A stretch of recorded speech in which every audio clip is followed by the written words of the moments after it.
Hai, jumpa lagi. Assalamualaikum warahmatullahi wabarakatuh. Salam sejahtera bagi kita semua. Om Swastiastu. Hari ini saya mau reading untuk kalian bintang Gemini ya. Tema atau judul game sekalian ini adalah untuk hubungan cinta dan hubungan lainnya ya. Pesan semesta untukmu. Kira-kira apa pesannya dari semesta? Nanti kita lihat sesuai dengan energi dari kartu tarot ya. Oke, tetapi sebelum kita mulai, jangan lupa di like, comment, subscribe channel Ica Tarot dan Ica Tarot WS Indo, supaya ke depan saya bisa lebih bersemangat untuk membacakan readingan-readingan di hari-hari berikutnya untuk kalian. Dan jangan percaya 100% tarot, ini hanya sebuah games, kalian tetap harus selalu berserah kepada sang pencipta ya. Dan walaupun ini hanya sebuah games, memang bukan games biasa, melainkan games menyerap energi, sehingga saya minta kepada kalian untuk bisa lebih bijaksana dalam menyikapi readingan yang akan saya bacakan nanti. Yang baiknya bisa diambil, buruknya diabaikan aja, dibuang aja, ataupun bisa kamu pakai untuk mengintrospeksi diri kamu, ataupun bisa kamu pakai untuk mencari solusi dari permasalahan yang kamu hadapi. Dan kalaupun kalian ingin personal reading, coaching, dan konsultasi, bisa menghubungi saya sudah sematkan link WA saya di deskripsi, bisa menghubungi saya dan itu berbayar. Dan kalaupun juga kalian ingin mendengarkan readingan lainnya, baik karir, keuangan, percintaan, ataupun games-games lainnya, bisa langsung ke playlist, semua sudah tertera di situ, tinggal kamu lihat, pilih, dan bisa kalian dengarkan ya. Oke, kita langsung saja untuk Gemini, berikan energimu sambil fokus pada kartu, sambil saya baca doa dan saya kocok kartunya. Inilah energi dari kalian, bintang Gemini. Pesan semesta untuk hubungan dan cintamu. Gemini, Gemini, Gemini. Kita lihat apa yang terjadi dengan dirimu Gemini. Wah, Gemini, saya lihat di sini kamu terlalu mau mengejar dirinya. Sampai-sampai kamu terluka. Betul tidak Gemini? Kamu inginkan harus dia bahagiakan atau saya harus mendapatkan dirinya. Di sini ada kemelekatan yang mana harus saya dapatkan. Entah dalam pekerjaan, entah dalam ambisi ya. Entah dalam pekerjaan, entah dalam jabatan ya. Berkompetisi kan, dan dalam hubungan. Saya di sini hubungan ini kamu juga berkompetisi dengan pasanganmu. Pasangan udah punya mobil, kamu juga bagaimana caranya udah supaya bulan depan saya bisa punya mobil ya. Jadi hidup itu penuh dengan tekanan karena dirimu sendiri yang merasa tidak puas atau tidak bersyukur, ataupun mungkin kondisinya ya karena gengsi gitu. Ada beberapa juga yang saya lihat di sini menipu dirinya sendiri, yang mana bahagia ya, padahal sedih.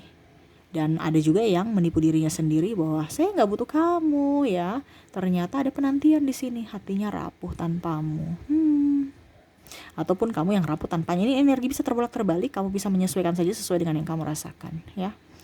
Kalau terjadi pada dirimu energimu, kalau tidak berarti energi yang lain.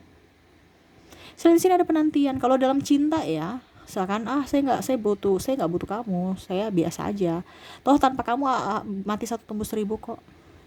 Tetapi pada saat kamu sudah dalam situasi move on ya, ataupun mungkin dia ternyata kok saya nggak sama ya, kok saya menipu diri sendiri ya bahwa saya tidak mencintai kamu atau sudah move on, padahal saya masih bucin terhadapmu, masih kepoin dirimu.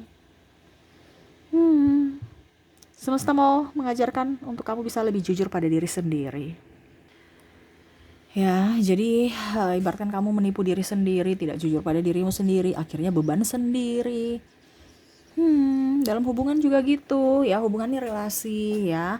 Kamu ada masalah dengan percintaanmu, akhirnya dampaknya ke hubungan juga, ataupun sebaliknya. Dari hubungan ya, mungkin kamu ada koneksi ataupun ribut dengan pimpinan ya, ada tekanan dalam pekerjaan, ujung-ujungnya yang dimarahi pasanganmu.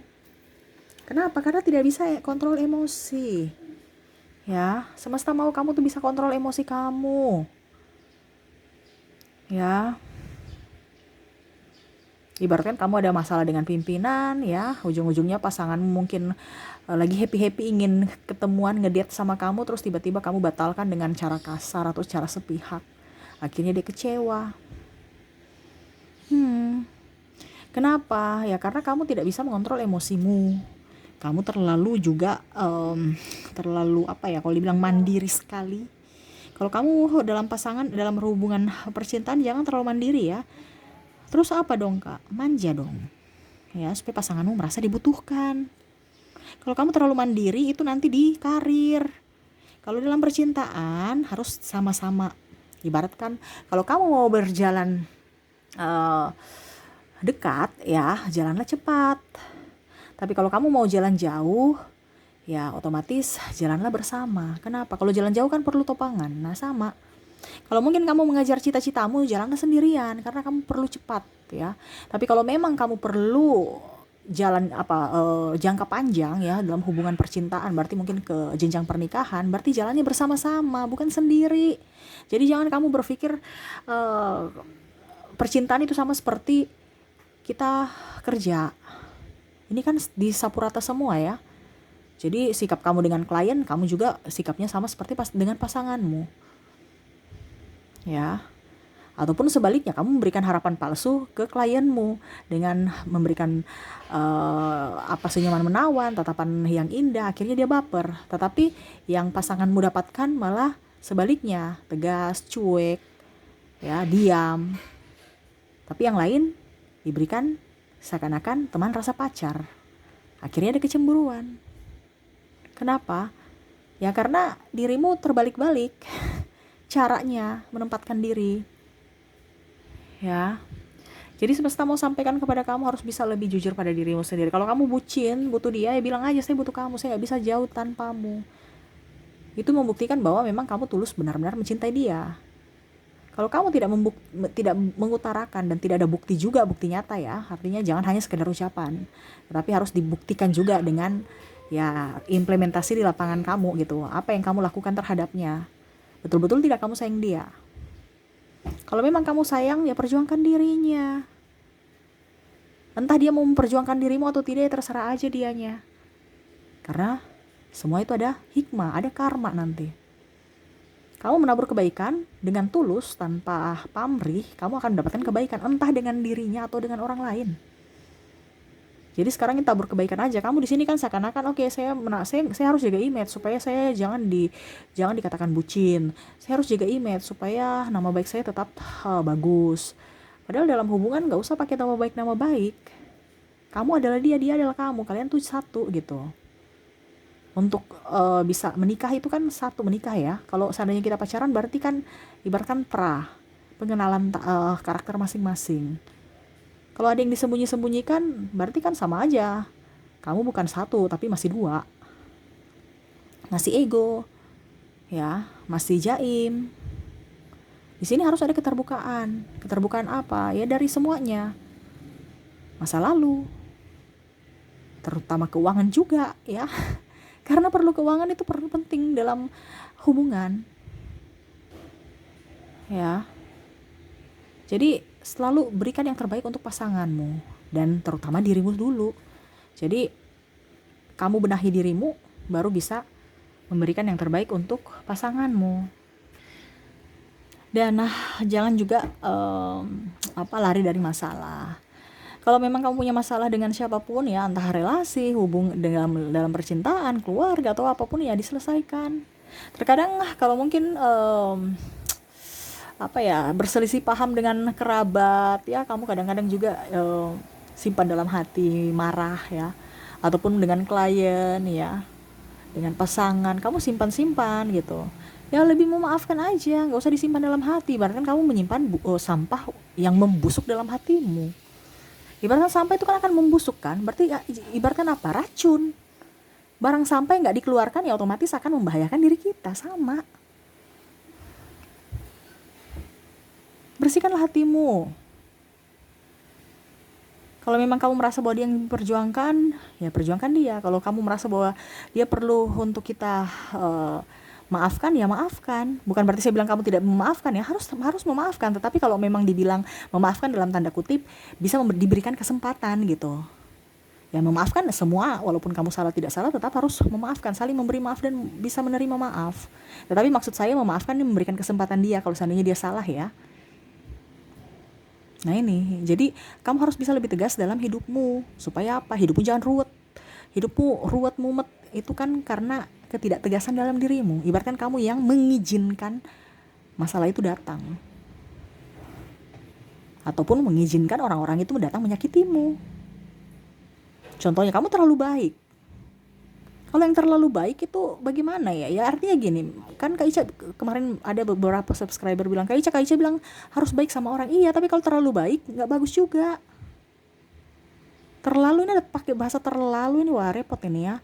Bicara energi kan harus seimbang. Yin dan yang itu seimbang. Jadi kalau tidak seimbang berarti bukan bulat nanti.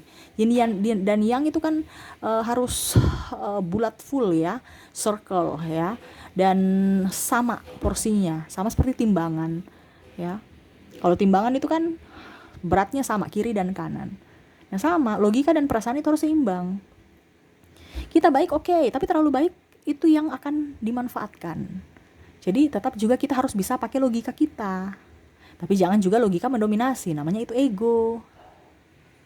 Ya.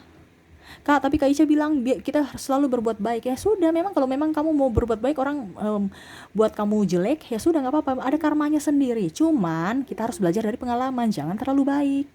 Contoh, kamu sayang anak kamu nih kan, kamu sayang anak kamu atau sayang pacarmu gitu. Anak aja deh, kalau pacar terlalu gimana gitu ya. Ini kan bicara hubungan ya, jadi hubungan ini entah dengan siapapun ya. Saya ambil contoh anak. Kalau kita tidak tegas pada anak ya, suatu saat nanti kita akan dipersulit. Seakan-akan sampai besar dia akan ketergantungan sama kita. Ini contoh ya, karena saya punya anak. Jadi ya kita sebagai orang tua itu bukan berarti kita kejam sama anak. Kita tegas bukan berarti marah ya, tapi memberikan pelajaran supaya apa? Dia mandiri.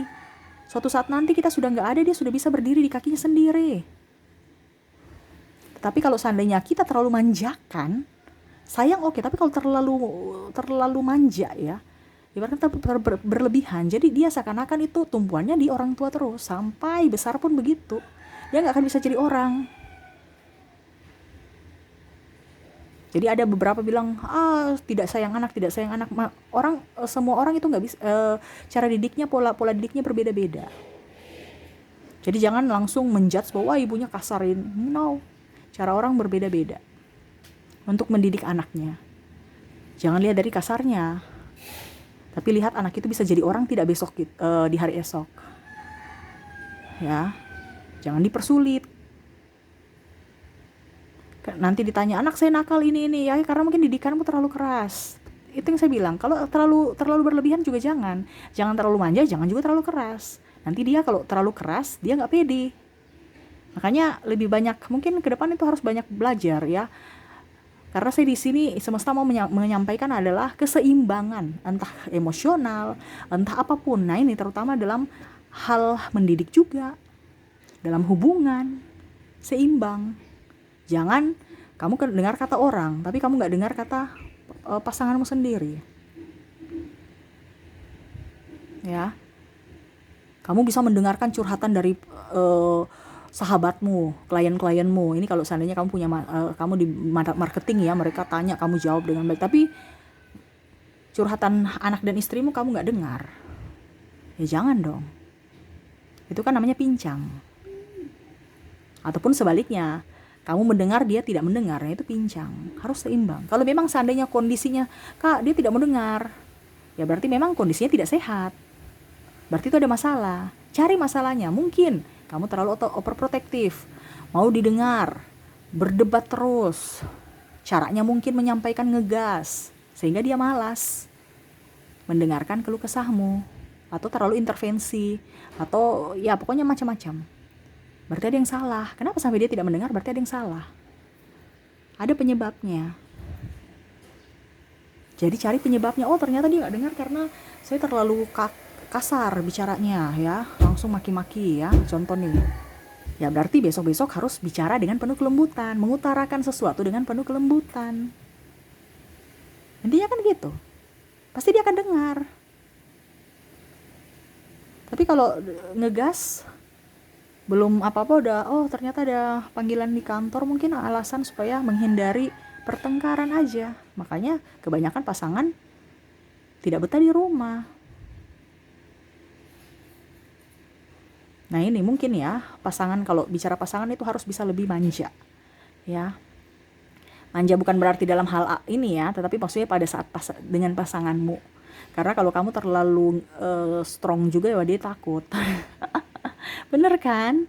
Coba kamu pasanganmu bentak-bentak kamu, pasti kamu rasa kok saya kayak di mana ya? Oh, dia bentak-bentak saya ya. Karena bentak itu identik dengan marah, kemarahan. Tapi kalau manja itu identik dengan lemah lembut ya, berarti dia membutuhkanku, dia menginginkanku. Nah itu ya, jadi kalau dengan pasangan lebih lembut ya, tetapi pada saat dia tidak ada, kamu harus strong. Nah itu, jangan kemana-mana, aduh saya angkat galon, dia di kantor kamu suruh dia angkat galon. Ya jangan, itu yang saya bilang, kalau manjanya terlalu kelewatan juga dia pusing ya. Jadi manja yang pada tempatnya ya. Jadi pada saat dia ada ya kamu suruh dia manja ya gitu. Tapi pada saat dia tidak ada ya kamu strong, bisa kerjakan sendiri. Ya, supaya apa? Manja itu kan berarti dia merasa diinginkan, merasa bahwa dia dibutuhkan. Ya. Kalau kamu strong berarti dia merasa bahwa kamu tuh bisa semuanya. Saya nih nggak ada apa-apanya. Dia akan minder. Nah, gitu ya. Jadi semesta mau sampaikan kepadamu ya, jujur pada diri sendiri, lebih bisa mengontrol emosi, lebih manja pada pasangan ya, dan ya semua itu harus dikomunikasikan. Jadi ada komunikasi yang baik seperti gitu. Jangan malah nggak ada komunikasi sama sekali, otomatis hubungan sebaik bagaimanapun tapi kalau komunikasinya kurang, tetap pasti aja ada masalah. Jadi perbanyak komunikasi supaya hidup kalian jauh lebih baik ke depannya, dalam hubungan maupun dalam percintaan ya. Oke, semoga resonate. Mungkin itu yang bisa saya readingkan ya, semoga resonate dan bermanfaat. Jangan lupa di like, comment, subscribe channel Ica Tarot dan Ica Tarot US Indo, supaya ke depan saya bisa lebih bersemangat untuk membacakan readingan-readingan di hari-hari berikutnya untuk kalian. Terima kasih, saya pamit. Assalamualaikum warahmatullahi wabarakatuh. Salam sejahtera bagi kita semua. Om Swastiastu. Bye-bye.